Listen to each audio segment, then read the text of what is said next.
doing dining adventures here on Restaurant Hunter, and our next stop takes us down south for a taste of Louisiana on Long Island. I'm at Big Daddy's in Massapequa, and I'm joined by the owner of Big Daddy's, Pete. First off, you guys are doing Cajun Creole dishes, but you're not doing them always in the most traditional ways. You're turning some of them on their heads. Like, for instance, you have a crawfish dish that's not what you would find usually at a crawfish boil. Tell me about it. Well, it's called Billy Carter's crawfish, and it's made with a spicy peanut sauce and over rice.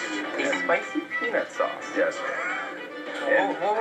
Where did this come from? Well, it's actually one of the signature dishes, and the first time that it was actually thrown at me, I wasn't. Did you look at your chef like, whoa, right? It was basically like. Those two things go together, and I didn't think so. I tried it once, and I'm hooked on it. It's truly, one of my favorite dishes here. It goes together like you wouldn't believe it, Now, when people think the cuisine of New Orleans, they think often of jambalaya. You guys do it here, but you do it in ball form? What is this all about? That's an app. We do a Creole jambalaya ball, so we call them jamby balls. We'll take our Creole jambalaya mix, and coat it, round it into a ball and deep fry it, and we serve it with the sauce, and it's served as an appetizer. Sounds like a fun appetizer in a fun setting like you have here. Absolutely. And now, you want to talk about a dining adventure? Alligator. Yes. You guys have alligator. Yeah. Tell me about your alligator. It's the other white meat. Yeah. The one with the teeth. Yeah, exactly. Low in calories, very lean. We use the loin and the tail out of a Florida farm, gator farm. I'd say most people, they like the blackened. And now, you guys do traditional dishes as well. You do a dish called griots and grits, one that I had never heard of, but is very traditional to Louisiana. So let's go into the kitchen and see how you make this signature dish.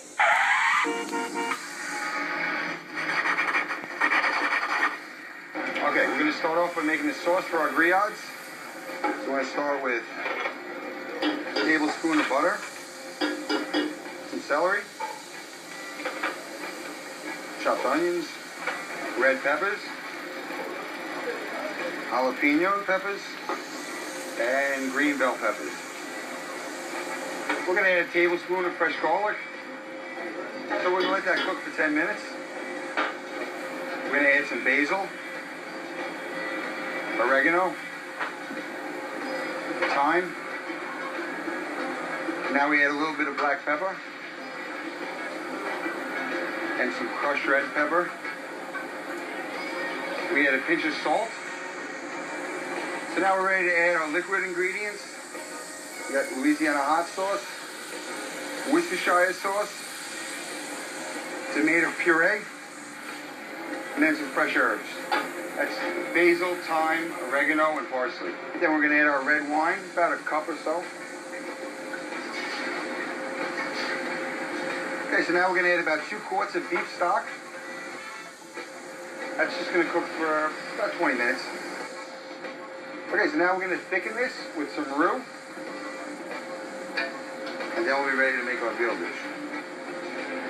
Okay, so now we're going to pound the veal nice and thin to tenderize it. We have veal from the leg here, 3-ounce pieces approximately. Lay them out here. Cover them with some plastic. Then pound them out nice and thin. We're going to dredge these in seasoned flour. So we're going to start with a little olive oil, about 3 ounces. Then a chunk of whole butter.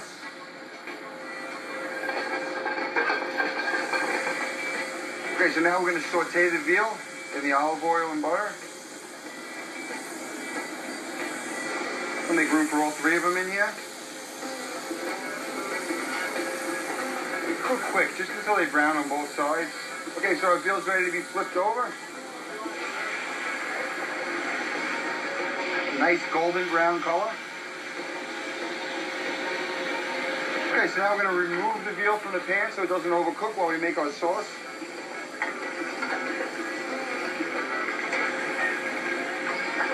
Okay, right back in the same pan so we save all the flavors on the bottom of the pan. A little bit of fresh garlic and some diced plum tomatoes. To that, we're going to add more of our fresh herb mix. Okay, now we're going to add half a cup of red wine.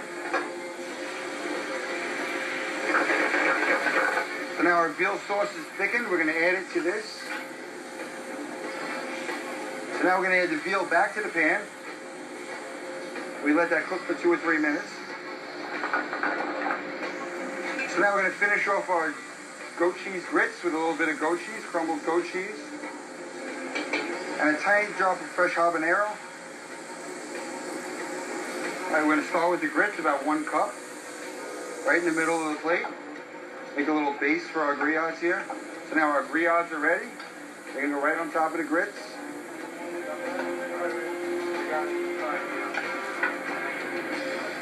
And now we finish off the griots and grits with some chopped scallions.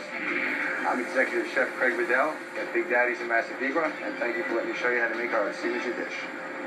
And I'm joined once again by my good friend Mark Levine from eastofnyc.com. Mark, griots and grits, this is supposed to be for one person, but I think you and I could be full just eating this dish. I think we could get a few more of our friends to finish it off as well. And it's incredible. It's so deep and rich in flavor, and it's really the perfect spot right now. And the grits, oh my gosh, they're like little clouds from heaven. They're so good, so good. Well, we've got more dining adventures with Mark to come, including a special announcement.